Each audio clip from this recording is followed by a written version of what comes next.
Good morning friends, स्वागत है आपका आपके अपने चैनल ईस्टर्न नॉलेज पीडिया पे। आज हम लोग करने जा रहे हैं तुगलक वंश का पार्ट 1 ऑलरेडी हम लोग कंप्लीट कर चुके हैं। अगर आपने उसे नहीं देखा है तो जल्दी से उसे देख लें, और अगर आपने चैनल को अभी तक सब्सक्राइब नहीं किया है तो जल्दी से उसे सब्सक्राइब कर लें। तो चलिए स्टार्ट करते हैं आज के क्वेश्चन आंसर। क्वेश्चन नंबर 1 है, फिरोज शाह तुगलक को खलीफा ने कौन सी उपाधि दी थी? तो मोहम्मद बिन तुगलक की मृत्यु के बाद फिरोज शाह तुगलक दिल्ली की गद्दी पे बैठता है, तो इसको खलीफा ने कासिम अमीर उल मोमिन की उपाधि दी थी। ठीक है, खलीफा ने कौन सी उपाधि दी थी? कासिम अमीर उल मोमिन की उपाधि दी थी। और 20 मार्च 1351 में फिरोज शाह का राजाभिषेक होता है थट्टा के पास, जहाँ उस फिर मोहम्मद बिन तुगलक की मृत्यु हो जाती है, वहाँ इसका राजाभिषेक हो जाता है। फिर दोबारा से जब ये दिल्ली आ जाता है तो अगस्त में, सेम ईयर में अगस्त में इसका दोबारा से राजाभिषेक होता है। और ये जो मोहम्मद बिन फिरोज शाह तुगलक होता है, ये मोहम्मद बिन तुगलक का कज़न था। ठीक है, इसके जो पिता होते हैं वो मोहम्मद बिन तुगलक के भाई होते हैं, छोटे। क्वेश्चन नंबर 2 है, ब्राह्मणों पर जजिया लागू करने वाला पहला मुस्लिम शासक कौन था? तो फिरोज शाह तुगलक ने ही सबसे पहले ब्राह्मणों पे जजिया लागू करवाया था। इसी के टाइम पे जो जजिया होता है, फिरोज के ही टाइम पे जजिया एक सेपरेट टैक्स बना होता है। ठीक है, पहले वरना इंक्लूड होता था, पर इसने क्या किया था, इसे एकदम सेपरेट कैटेगरी में डाल दिया था। और इसने फिरोज शाह तुगलक ने सिंचाई पर भी इसने कर लगवा दिया था। ये सिंचाई में ये 1/10 उपज का टैक्स के फॉर्म में ले लिया करता था। क्वेश्चन नंबर 3 है, फिरोज शाह तुगलक ने कितने नगरों की स्थापना की थी? तो जो फिरोज शाह तुगलक होता है, इसने 300 नगरों की स्थापना की थी, जिसमें मेन होते हैं हिसार, फिरोजाबाद,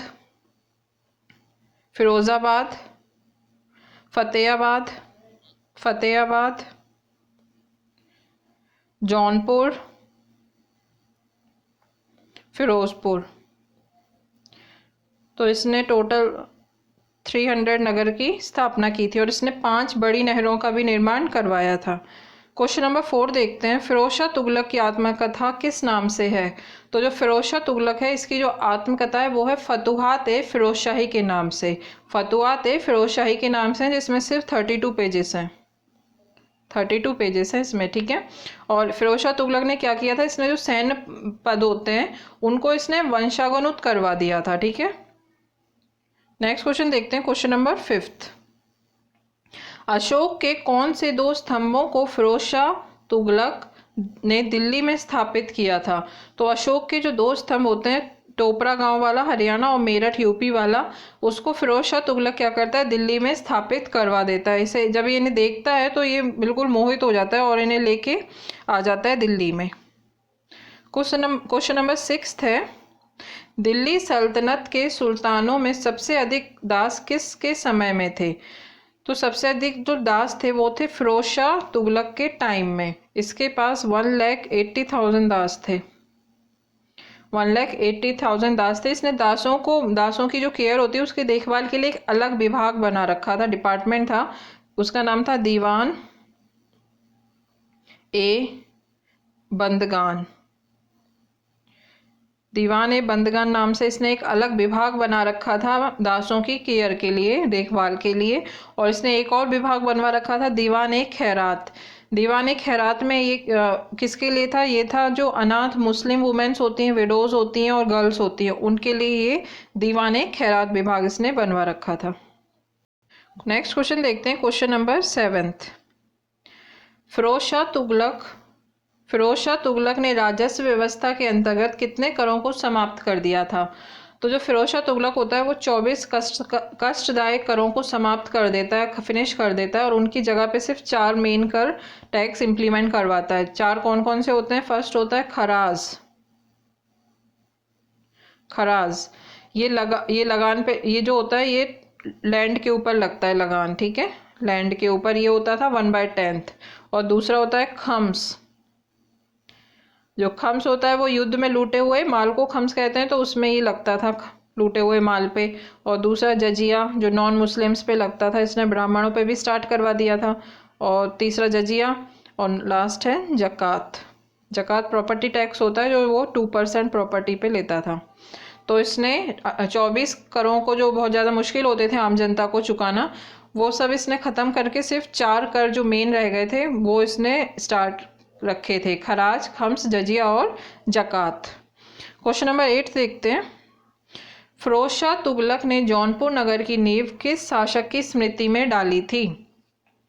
तो जो फिरोज शाह तुगलक होता है ये जौनपुर नगर की नींव रखता है मोहम्मद बिन तुगलक, जो उसका कज़न होता है, उसकी स्मृति में, उसकी याद में ये जौनपुर नगर की नींव रखता है। तो ये इंपॉर्टेंट क्वेश्चन है, कई एग्जाम्स में पूछा जाता है कि जौनपुर नगर की नींव किस शासक की स्मृति में रखी गई थी? तो मोहम्मद बिन तुगलक की याद में। क्वेश्चन नंबर 9 है, जियाउद्दीन बर्नी की प्रसिद्ध रचनाएं कौन सी हैं? तो जियाउद्दीन बर्नी की जो 2 प्रसिद्ध रचनाएं हैं, फतवा ए जहांदारी और दूसरी है तारीख ए फिरोज शाही। तो ये 2 इसकी इम्पोर्टेंट रचनाएं हैं, तारीख ए फिरोज शाही और फतवा ए जहांदारी। तो ये जो होता है फिरोज शाह तुगलक होता है, इसने जियाउद्दीन बर्नी और समय सिराज अफीम को संरक्षण दे रखी थी, इन दोनों को इसने संरक्षण दे रखी थी। क्वेश्चन नंबर 10 देखते हैं। फिरोज शाह तुगलक ने ज्वालामुखी मंदिर से लूटे हुए ग्रंथों का फारसी अनुवाद किससे करवाया था? तो इसने अपाउद्दीन से करवाया था, दलायते फिरोजशाही के नाम से। दलायते फिरोजशाही के नाम से इसने क्या किया था? जो फिरोज शाह तुगलक होता है इसने ज्वालामुखी मंदिर से 1300 ग्रंथ लूटे थे, 1300 ग्रंथ लूटे थे, जिनमें से इसने कुछ का ट्रांसलेशन करवाया था अपाउद्दीन से, दलायते फिरोजशाही के नाम से। और जो फिरोज शाह तुगलक होता है उसने एक काम किया था, जो 1360 में इसने उड़ीसा पे अटैक किया था और वहाँ का जगन्नाथपुरी का जो मंदिर है उसको बिल्कुल ध्वस्त कर दिया था, नष्ट कर दिया था इसने उड़ीसा में आक्रमण करके।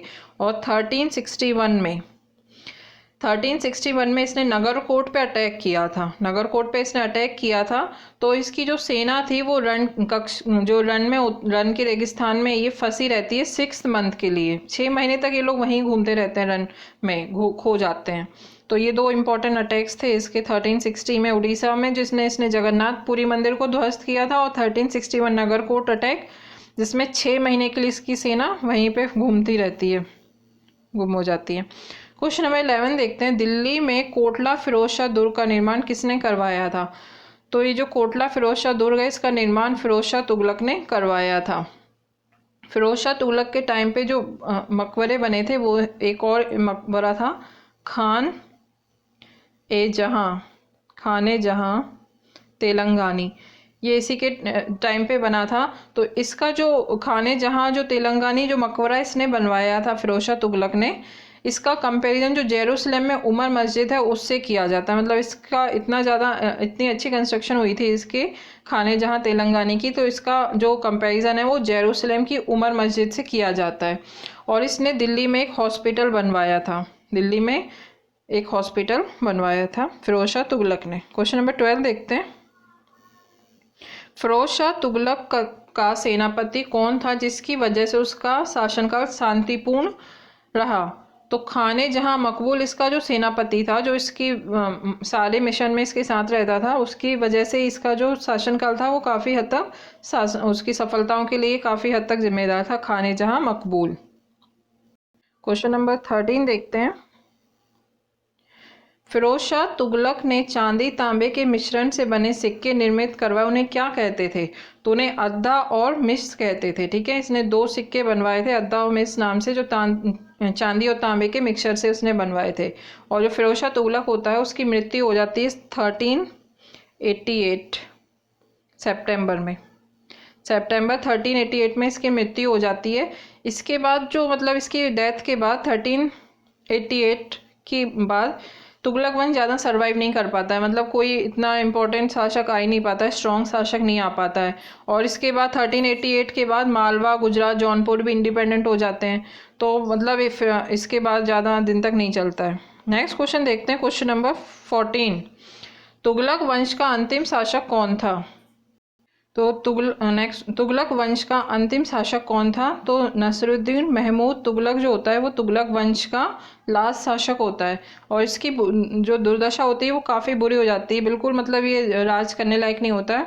तो इसमें व्यंग्य से इसमें कहते थे कि दिल्ली सल्तनत जो होती दिल्ली से पालम तक फैली हुई थी तुर्कों के टाइम में, तो व्यंग्य इसके ऊपर रखते थे क्योंकि ये ज़्यादा स्ट्रॉन्ग शासक नहीं था। क्वेश्चन नंबर 15 देखते हैं, तैमूर लंग ने दिल्ली पर कब आक्रमण किया था? तो 17 दिसंबर 1398 AD में तैमूर लंग दिल्ली पे अटैक करता है।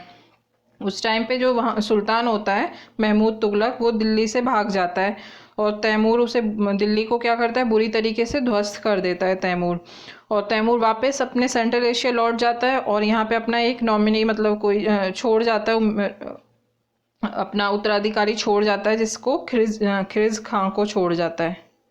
खिरिज खां को छोड़ जाता है और इसको पंजाब और मुल्तान वगैरह दे जाता है कि वहाँ पे ये शासन करे। तो इसी के साथ ये जो वंश होता है तुगलक वंश, इसका दी एंड हो जाता है। इसके बाद जो नया शासन है वो हम लोग नए वीडियो में देखेंगे। तब तक आप लोग अपना ध्यान रखिए, पढ़ते रहिए। Thank you.